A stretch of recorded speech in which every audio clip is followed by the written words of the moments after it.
Bismillahirrahmanirrahim. Assalamualaikum warahmatullahi wabarakatuh. Selamat siang atau selamat sore bagi yang nonton sore pada mahasiswa Prodi PIAUD kelas A dan C untuk mata kuliah Akhlak Tasawuf semester 3. Pertama-tama marilah kita panjatkan puji syukur kita kehadirat Allah Subhanahu wa taala. Alhamdulillah pada kesempatan kali ini kita bisa lanjutkan materi meneruskan dari almarhum Haji Juwaini seperti yang sudah dikatakan pertemuan sebelumnya. Kemudian yang kedua, salawat dan salam kita haturkan kehadirat junjungan alam Nabi besar Muhammad sallallahu alaihi wasallam. Atas berkat kehadiran beliau, alhamdulillah salah satu materi akhlak tasawuf ini muncul juga di dalam perjalanan akademis umat muslim tentunya. Baik, seperti yang sudah saya janjikan pada pertemuan sebelumnya, untuk materi yang akan saya bagikan kepada 7 kelompok yang sudah dibagi oleh Kosma. Namun sebelumnya saya perlu berikan refleksi sedikit tentang materi yang sudah disampaikan pada pertemuan tatap muka pertama kemarin. Baik, ini kita akan berbicara masalah akhlak tasawuf. Tentu inti dari materi mata kuliah ini adalah tentang bagaimana kita berbicara tentang akhlak atau sifat tingkah laku, kemudian yang muncul dari setiap individu. Kemudian nanti tasawuf ini sendiri adalah sebenarnya satu kesatuan yang berbeda dari istilah akhlak. Namun dia nanti akan kita intisarikan menjadi satu, yakni akhlak yang mengarah kepada bagaimana pembentukan karakter tasawuf yang ada di dalam diri manusia. Sebagaimana kita ketahui bahwa manusia memiliki beberapa potensi yang yang potensial untuk dikembangkan dalam bidang tasawuf. Seperti kita kenal dengan istilah ada manusia itu memiliki ruh, manusia itu tersusun dari ruh. Kemudian yang kedua akal, kemudian yang ketiga ada hati. Nah, ini ada tiga unsur dalam diri manusia yang sangat potensial. Ketika dikembangkan dengan maksimal, dia akan sangat bagus untuk menjadi hal-hal yang nanti akan dibahas dalam pembahasan materi mata kuliah ini. Dan siapa tahu di suatu saat kita harapkan adik-adik mahasiswa juga ada yang bisa dan harus ini sepertinya untuk menggeluti hal-hal yang berkaitan dengan tasawuf misalnya. Nah, berkaitan dengan hal ini juga nanti ada pembagian beberapa kelompok. Di sini sudah dibagi kemarin oleh kelompoknya menjadi 7 kelompok. Nah, yang pertama nanti kelompok 1 silahkan dipastikan untuk materinya adalah terkait dengan masalah tarekat. Nah, tarekat ini nanti silahkan kita bahas sedikit terkait apa itu pengertian dari tarekat sendiri. Kemudian ada, kalau kita mengenal dunia di tarekat itu ada istilahnya mursyid, kemudian ada juga murid. Nah, ini perlu untuk elaborasi di dalam artikelnya. Sekali lagi, ini tugasnya bukan untuk membuat makalah ya, tapi ini membuat artikel dalam bentuk tulisan yang nanti ketentuannya di akhir video. Itu yang kelompok pertama nanti terkait dengan tarekat. Yang pertama pengertiannya, kemudian yang kedua terkait dengan mursyid itu apa, kemudian fungsinya seperti apa dan sebagaimana. Kemudian yang terakhir itu tentang murid. Murid ini kedudukannya dalam tarekat itu seperti apa, kemudian bagaimana dia posisinya terhadap seorang mursyid. Hal-hal seperti itu nanti dijelaskan secara detail dan rinci di dalam artikel itu. Nah, kemudian kita lanjut ke kelompok 2, ini tentang maqamat wa al-ahwal. Nah, ini silahkan dicarikan pengertian atau pemahaman dari kelompok masing-masing terkait dengan pengertian, kemudian apa maksud yang terdapat di dalam hal tersebut, sehingga kita memiliki gambaran tentang istilah maqamat dan al-ahwal itu.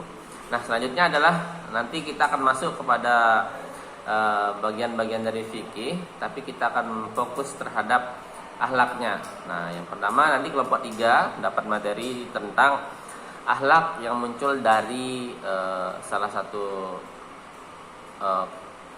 apa istilahnya, bagian dari fikih, yaitu toharah. Nah, bagaimana toharah ini nanti bisa melahirkan satu bentuk atau tindakan yang langsung muncul dari manusia atau setiap individu berupa akhlak. Nah, hal-hal seperti ini apa yang muncul dari situ, silahkan coba nanti dijabarkan dan coba dianalisis hal-hal yang lainnya seperti pengalaman pribadi misalnya atau pengalaman orang lain. Nah, karena dalam mempelajari hal-hal seperti ini tentu kita tidak akan lepas dari orang-orang yang pernah paling tidak atau minimal mengamalkan hal tersebut. Itu yang kelompok 3. Nah, kelompok 4 lanjut nanti. Di kelompok 4 adalah masalah akhlak yang muncul dari ibadah sholat. Nah, tentu dalam sholat ini adalah salah satu rangkaian ibadah yang kalau nanti di akhirat ini adalah salah satu ibadah yang pertama dihisab. Siapa yang baik sholatnya maka baik juga amal yang lainnya. Nah, hal-hal seperti itu coba digali kemudian dicari kenapa sampai sholat ini sebegitu penting, sehingga memberikan efek yang besar kepada pribadi atau kelompok mungkin, atau misalnya di situ, sehingga sholat ini memberikan efek yang positif kah atau bagi orang-orang yang mengamalkan sholat, bahkan nanti lebih dari sekedar sholat, apalagi nilai-nilai yang terkandung di dalam sholat tersebut. Itu kelompok 4. Selanjutnya kelompok 5 ini berkaitan dengan akhlak yang muncul dari ibadah atau zakat. Nah, zakat ini seperti yang kita ketahui merupakan salah satu aktivitas untuk membagikan atau memberikan sebagian dari harta hak milik kita. Nah, bahkan kita di negara kita Indonesia sudah terlembaga dengan baik di tingkat pusat nasional di Badan Amil Zakat, kemudian di tingkat-tingkat daerah juga alhamdulillah sudah sangat baik berjalan. Nah, hal ini coba nanti didalami sedikit dari aktivitas berzakat. Apakah memang ada implikasi yang dimunculkan terhadap perilaku individu atau nanti berlari kepada akhlaknya individu atau bagaimana? Silahkan teman-teman nanti evaluasi atau didalami lebih dalam. Bisa dari hal-hal yang sudah terjadi misalnya di Badan Amil Zakat yang ada di kabupaten, bisa ditanyakan bagaimana dampak dari zakat itu tersendiri terhadap nanti baik itu orang yang menerima zakat itu sendiri, kemudian orang yang berzakat. Itu yang untuk kelompok 5. Selanjutnya untuk kelompok 6, ini kita lanjut kepada ibadah puasa, yaitu akhlak yang muncul dari ibadah puasa. Sebagaimana kita ketahui, puasa ini kan salah satu cara untuk mengendalikan diri, ini mengendalikan emosional juga. Biasanya puasa ini juga diperintahkan kalau orang yang masih bujang, masih belum sanggup untuk jenjang ke pernikahan. Jika ia masih merasa tidak kuat, maka silakan untuk berpuasa. Jika dia tidak mampu untuk melaksanakan ibadah ke jenjang pernikahan, maka itu ada anjuran untuk berpuasa. Nah, ini menarik ketika kita nanti ambil nilai-nilai yang terkandung di dalamnya, kemudian diimplementasikan dalam bentuk rancangan-rancangan atau konsep-konsep yang bisa diterapkan oleh individu. Kenapa puasa itu begitu penting, begitu besar? Bahkan puasa ini sendiri dalam salah satu firman Allah itu nanti balasannya langsung dibalas oleh Allah Subhanahu wa taala. Nah, oleh karena itu maka saya rasa penting untuk kita kaji bersama puasa ini, dampaknya atau efeknya terhadap akhlak, dari perubahan akhlak atau peningkatan akhlak dari setiap individu itu seberapa besar.